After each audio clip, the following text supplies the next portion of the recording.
L'heure de pour ou contre, et ce matin, Elisabeth Noir, vous recevez Philippe Blaise, le président du MRC, Mouvement Républicain Calédonien. Philippe Blaise, bonjour.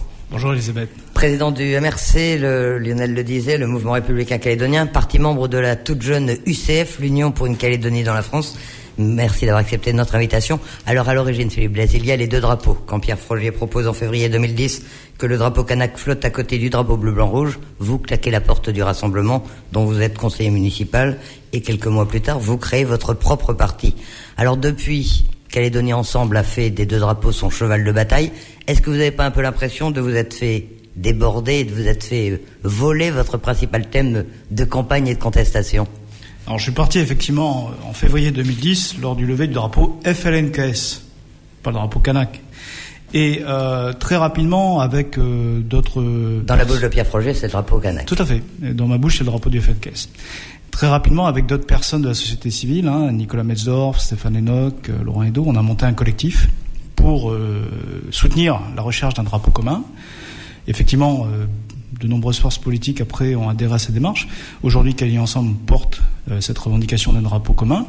Stéphane Enoch porte cette revendication d'un drapeau commun. Nous l'avons porté, nous aussi, avec le MRC. Et aujourd'hui, dans le socle commun, le pacte fondateur de l'Union pour la Calédonie dans la France, figure ce point, la recherche d'un drapeau commun qui flottera aux côtés du drapeau bleu-blanc-rouge. Donc vous voyez que cette idée, elle a prospéré parce que je pense que beaucoup de gens adhèrent à l'idée que si on peut comprendre qu'il y a un geste vis-à-vis d'un signataire historique de l'accord de Nouméa, le drapeau du FLNKS ne peut pas être le drapeau de la Nouvelle-Calédonie. Et très sincèrement, alors qu'on le cherche depuis des années, vous pensez qu'il est possible de trouver un drapeau commun pour la Nouvelle-Calédonie ?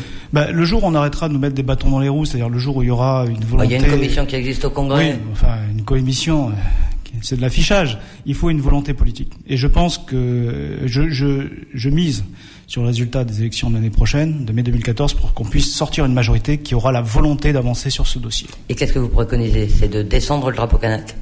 Je ne pense pas qu'on puisse descendre le drapeau FLNKS sans qu'il y ait des conséquences politiques. Je pense qu'il faut simplement le remettre à sa place. Ça n'est que le drapeau d'un mouvement nationaliste, ça n'est pas le drapeau de la Nouvelle-Calédonie, et il faut qu'à l'extérieur du territoire, lorsque nos athlètes vont dans des compétitions, lorsqu'on veut avoir le drapeau de la Calédonie sur Skype, ça soit pas le drapeau du FNKS, parce que ce drapeau, il porte une revendication ethnique, identitaire, nationaliste, qui ne représente pas la majorité des Calédoniens. Est-ce que l'important tout de même, c'est pas que le drapeau français continue de flotter partout en Calédonie ? J'espère bien qu'il va continuer à flotter. Est-ce que c'est pas ça la marque de la souveraineté et de l'appartenance de la Calédonie à la France ? Oui, mais le fait est qu'aujourd'hui, vous allez à l'extérieur de la Calédonie, vous n'avez pas le drapeau bleu-rouge, c'est le drapeau du FNKS. Donc là, il y a un problème. Il va falloir corriger cela. Alors, cette opposition aux deux drapeaux, ça a été la marque de fabrique du MRC, la raison de la création de votre parti. À côté, qu'est-ce que vous proposez ? Quel est votre projet politique ? Notre projet politique, c'est de dire que dans la préparation de la sortie de l'accord de Nouméa que nous respectons, il faut que nous, qui sommes attachés à la France, nous disions clairement jusqu'où nous voulons aller et surtout où nous ne voulons pas aller. Moi, ce que je regrette, c'est qu'aujourd'hui, il y a des annonces sur un référendum éclairé, sur une solution consensuelle, mais on ne sait pas où on veut s'arrêter. Donc, quand vous allez discuter avec des gens qui, eux, veulent l'indépendance totale, comme le dit M. Wamitan, et que vous ne savez pas où voulez vous arrêter, il y a des chances qui vous entraînent là où ils veulent aller. Et nous disons non, il y a une ligne rouge. Cette ligne rouge, c'est que nous voulons que la Calédonie reste autonome dans la République française. Nous ne voulons pas le transfert des compétences de l'article 27. Nous voulons une citoyenneté ouverte à 10 ans, comme c'était prévu dans l'accord de Nouméa. Ce que nous demandons, c'est très simple. Nous voulons rester français, nous avons confiance dans le bon sens des Calédoniens, nous estimons que la majorité saura quel est le meilleur choix, c'est-à-dire celui de la France. Il faut simplement, loyalement, laisser les Calédoniens décider librement de leur avenir. Une autonomie dans la France, c'est le projet qui a été proposé par Pierre Frogier il y a quelques années, déjà en octobre 2009. Vous étiez encore au Rassemblement. Il a proposé d'aller aux confins de l'autonomie. C'est pas du tout la même chose que ce que nous on dit, et je suis désolé, mais... Non, mais c'est pour ça que les confins de l'autonomie, c'est pas ça. Vous savez très bien que le projet de Pierre Frogier, c'est de sortir la Calédonie de la liste des pays à décoloniser. Pour cela, c'est d'inviter les Calédoniens à se prononcer pour une forme d'accession à la souveraineté, adossée à la signature d'une convention de délégation des compétences régaliennes à la France. Et là, dès que cette idée a été proposée à Boulou-Paris, moi, j'ai commencé à me poser des questions et je me suis rendu compte d'une chose, c'est que si on emprunte ce chemin, on fait le travail des indépendantistes à leur place. Parce que quand on aura un lien faible avec la France, révocable à tout instant par l'une ou l'autre des parties, on sera déjà dans l'indépendance. Et donc je suis en total désaccord avec cette proposition. Mais vous ne faites tout de même pas un procès d'intention.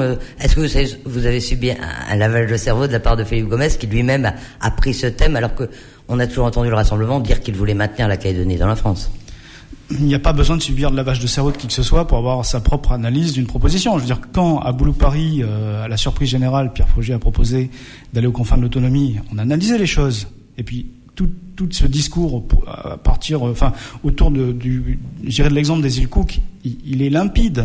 Il ne s'agit pas de faire que la Calédonie reste autonome dans la République. Il s'agit d'aller vers une forme de souveraineté partagée. Et vous savez encore une fois, c'est un procès d'intention. Ce sont des mots qui n'ont jamais été employés, et la référence aux îles Cook n'a jamais été prise comme modèle de ce que devait être la Nouvelle-Calédonie.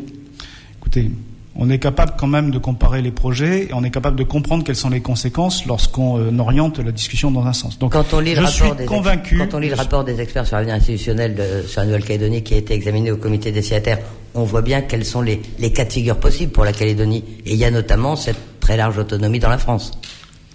Il y a autonomie et autonomie. Le projet de solution consensuelle vise en fait à nous amener à une indépendance association qui ne dit pas son nom. Moi, c'est ma conviction, et c'est pour ça que je veux que aujourd'hui on parle un langage de vérité, de clarté aux Calédoniens, et que chacun expose point par point, dans le détail, quelle est sa vision de l'avenir institutionnel de la Nouvelle-Calédonie. Nous, vous la connaissez, nous voulons que l'État garde sa place, qu'il soit un contre-pouvoir. Nous ne voulons pas que la Calédonie devienne une république bananière. Pour ma part, j'estime que le projet qui est proposé par Pierre Frogier est extrêmement flou.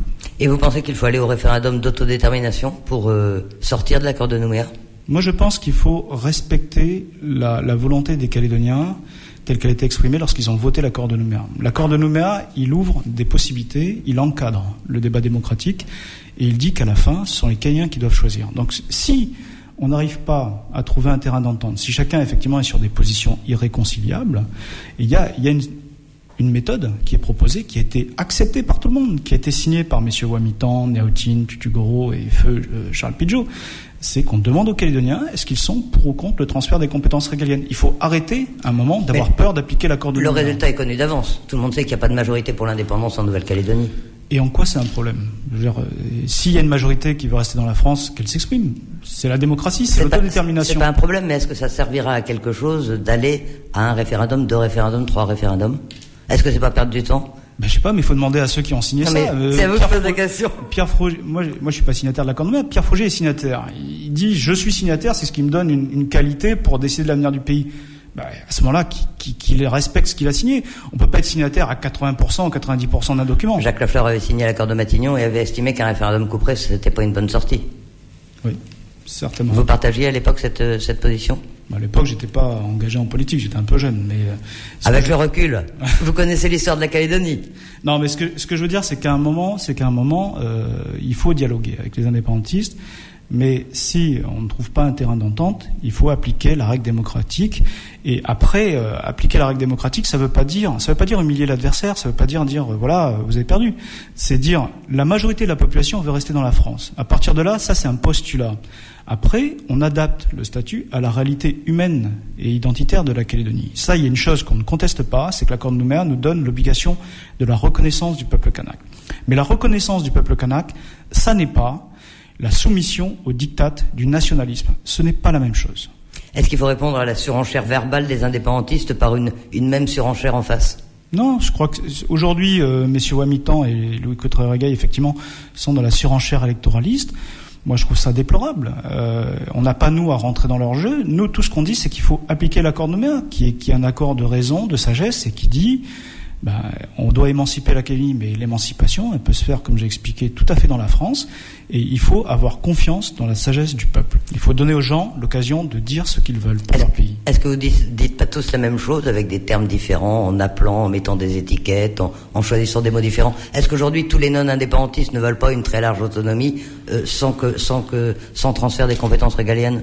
Vous êtes tous d'accord, en fait.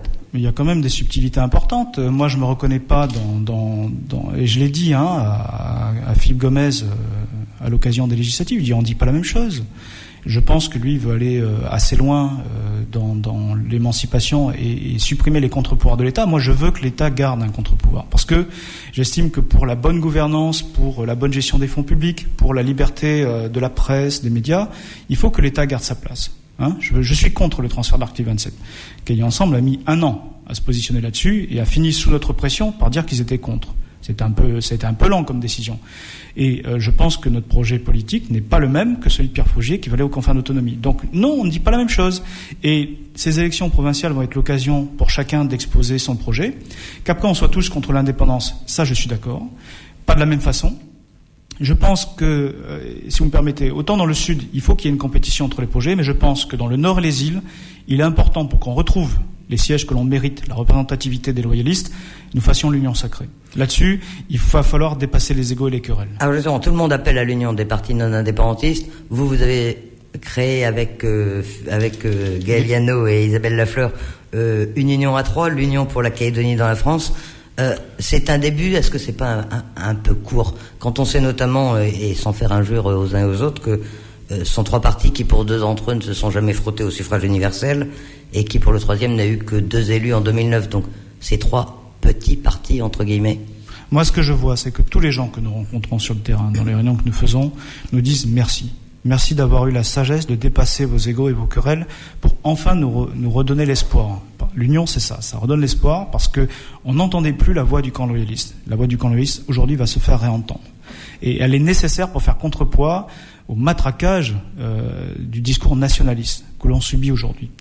Après... C'est-à-dire, c'est un combat dans le discours. C'est un rapport de force morale. Je crois que c'est important de dire qu'il y a une majorité loyaliste et que la majorité loyaliste fasse entendre sa voix. On ne l'entend pas assez. Mais c'est pas vos 3 partis qui peuvent représenter la majorité loyaliste. Est-ce qu'il fallait pas attendre pour faire une union plus large, vous qui prenez l'union? Non, parce que comme je vous l'ai expliqué, nous ne disons pas la même chose, nous n'avons pas les mêmes projets de société, pas la même vision de comment défendre au mieux les intérêts de la majorité loyaliste. Donc il y a des divergences profondes sur la méthode et la finalité entre nous, Cahiers Ensemble et le Rassemblement. Après, encore une fois, l'union la plus large, l'union sacrée, doit être faite dans le Nord et les îles. Ça, c'est impératif et on ne pardonnera pas à une force loyaliste de ne pas participer à cette démarche. Dans le Sud, il faut qu'il y ait une compétition entre les projets.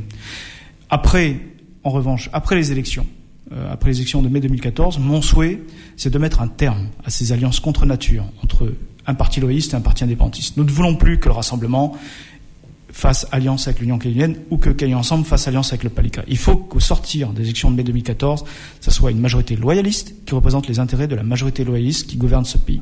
Avec cette union, le MRC ne se présentera jamais sous ses propres couloirs. Est-ce que c'est pas un peu frustrant de ne pas savoir combien vous pesez réellement, vous, le MRC? Mais le sens de mon combat, ça n'a jamais été pour... des ambitions personnelles. Moi, ce qui m'intéresse, c'est l'intérêt général. Si la meilleure façon de défendre la Calédonie dans la France, c'est de participer à quelque chose qui a plus de sens, qui est plus large, qui est l'Union pour la Calédonie dans la France, moi, je suis très heureux avec ça. Vous ne craignez pas de vous faire phagocyter par ceux qui ont une plus large expérience que vous? Je crois que depuis notre création, enfin depuis la démarche que j'ai entreprise et depuis la création du MRC le 14 juillet 2011, on a montré qu'on avait quand même un petit peu de personnalité. Donc on sera capable d'avoir toujours cette capacité de réflexion, cette liberté de penser.